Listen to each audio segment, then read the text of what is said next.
njëriñu sarax lay ñëw tey pour waxtaanee ko ak yéen mu nekk nag mbir mu ama am solo te nit ñu bari dañ ko faral di négliger. ñaareel da nga nekk si ay jafe-jafe da nga nekk si ay difficulté fu nekk nga dem fu nekk nga yóbbu sa xaalis wàllu sëriñ alors que bu ñu la doon jox ay sangati sangat di la jox ay téere ngay takk am na si yoo xam ne sarax moo koy mottali. yaa ngi si ay jafe-jafe moo xam jafe-jafe diggante la si wàllu sëy moo xam da ngaa bëgg am koo sëyal mbir mi yéex moo xam da ngaa am benn liggéey boo nekk liggéey bi dëgër yaakaar yi tas bëgg-bëgg yu dul sotti wala feebar yu lay faral di dal am na si yoo xam ne benn mbiskit ngay génnee rek sa aju faju am na yoo xam ne benn tàngal ngay génnee sa aju faju am na yoo xam ne fruits yi sàngam ngay génnee yi dugub yi mboq yi suukar yi meew ak yoo xamante ne nii ñaare lu si gën a bëri am na sarax yoo xam ne sarax yu ñëpp bokk la yooyu moom mun naa si ñëw waxtaan si yéen naa leen jox ay secret yoo xam ne sarax yoo xam ne ku nekk mën na ko def loolu ñëpp si bokk yem mais dafa am ay sarax yoo xam ne fokk rek nit ki def istixaara maanaam istixaara bi wér nag laa waxuma ay istixaara làmbatu maanaam seet boo xam ne bu ñu la seetalee dana mën a décortiquer nit ki saraxam lan nga war a génnee lan nga war di def ban biddiw moom la sa mbir jàpp yow lan nga xam ne moom nga war di def à chaque fois su ko defee say mbir day gaaw loo nekk yàlla si def tawféex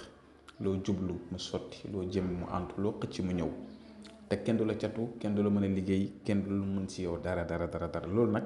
lu si gën a bëri ak itam jafe-jafe boo mënti nekk moo xam feebar la moo xam sëy la moo xam loo bëgg la lu mënti doon dafa am yoo xam ne seet nag moo koy génnee seet bu wér te comme képp koo xam ne bëgg nga ñu seetal la si wàllu istixaara moo xam si mbiru bopp nga bëgg a seetlu wala wàllu diggante wala wàllu biddiw wala nga bëgg a xam sa sarax loolu bi nga ñu yónnee message su numéro boobu 76 605 63 19 am na whatsapp boobaa incha allah rabi dina la xoolal sarax boo xam ne yow moom nga war di def dina la ko wax si jamono ji nga dund itam jafe-jafe yi ngay dund ban sarax moo ko mën a décanté lan nga war a def pour mën a génn situation yi nga nekk kon yooyu dafa nekk ay mbir yoo xam ne kenn waru ko di ko négliger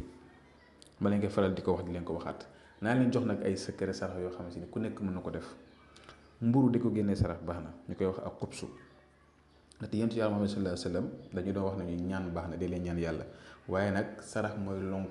mbir mi nga xam ne tey dafa ñëw te takk sarax moo koy lonk mu mën a wàcc ku génne àddina dañ koy saraxal kuy gën a àddina dañ koy saraxal tabaski dañuy génne sarax weeru koor dañuy génne sarax kon sarax dafa nekk mbir mu baax a baax waxuma nag ñu ñuy jàppale leen nax si ay génne lii génne laa di la génne loolu loo xam ne sax yow mën nga koo génne te du la jëriñ am na ñoo xam ne itam si sarax yi leen di génne loo mën leen di leen di nax kon sarax lu wér la waaye nga jaarale ko si jaaruwaay bu am solo nga jaarale ko si jaaruwaay bi nga xam ne mooy dëgg-dëgg mooy xaqiiqa bi kon mburu di ko génne sarax baax na di faral di génne saraxu ndox suba teel wala naaj bu tàng ndox mu sedd baax na lool day nekk sa ndox wala ay butéelu ndox di génnee 2 kilo mboq ak 2 kilo dugub 2 kilo mboq yi da ngay sarax góor 2 kilo dugub bi nga sarax ko jigéen di faral di génnee saraxu fruits yi baax na fruits yi moom di ko faral di génne sarax baax na lool di faral itam di génne saraxu suukar bekk ak biskit ak tàngal di ko jaxase dégg nga di ko sarax ay xale baax na lool dégg nga di faral di saraxu ñebbe waaye ñebbe bi nag boo koy saraxee nag moom loolu pour soxla yi bëgg muy faju la cat yeeg làmmañ yeeg bët ak nga bëgg sa lépp yàlla di la si dimbale ñebbe ngay waaye ñebbe bi boo koy saraxee boo ko commencé maanaam lundi bu jot day génne saraxu ñebbe bu weex lay doon lundi bu jot te boo koy sarax ko mag te na nekk ku jigéen mag bu jigéen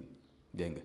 nga di faral di génne saraxu guru tam baax na 2 guru yu xonq 2 guru yu weex di ko def ba si alxemes soow tam di ko faral di génne sarax baax na waaye soow bi boo koy génne sarax mën ne nekk juróom-ñaari mbuusu soow 3 yi nga sarax ko 3 xale yu jigéen 4 yi nga sarax ko 4 xale yu góor maanaam di togg ñam sa biir kër cere waaye cere bi day nekk cere ak boo mënee ut sequ tiir boo xam ne da nga koy togg mu nekk cere mais waa kër gi buñ ci lekk kër gi bu si kenn lekk nga yéene ko sarax ko ay nit ñu ñëw lekk si ñaanal leen dégg nga saraxu